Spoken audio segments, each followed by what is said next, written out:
बाद अपनी आंखें ही नहीं खोली। आइए सुनते हैं ये रहस्य। बरसाना के राजा वृषभानु और रानी कीर्ति भगवान से संतान की कामना करते थे। समय आया, रानी कीर्ति ने गर्भ धारण तो किया, लेकिन जब प्रसव का क्षण आया तो उन्होंने वायु को जन्म दिया। पूरा राजमहल स्तब्ध रह गया। पर तभी उसी क्षण उनके समीप एक दिव्य कमल का फूल प्रकट हुआ। उस कमल पर एक अद्भुत ज्योति से दीप्तिमान कन्या विराजमान थी।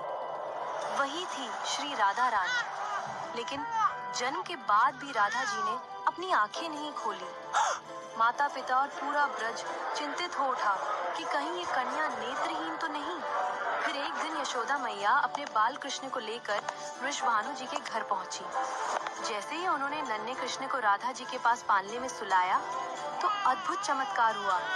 राधा रानी ने अपनी आंखें खोली और सबसे पहले अपने प्रिय श्री कृष्ण के दर्शन किए। यही सिद्ध करता है कि राधा जी का जन्म इस धरा पर केवल और केवल श्री कृष्ण के लिए हुआ था। उनकी आंखें तब तक बंद रहीं जब तक उनके नयन कृष्ण को न देख लें। राधा कृष्ण का ये दिव्य प्रेम, भक्ति और आनंद आपके जीवन को भी आलोकित करे।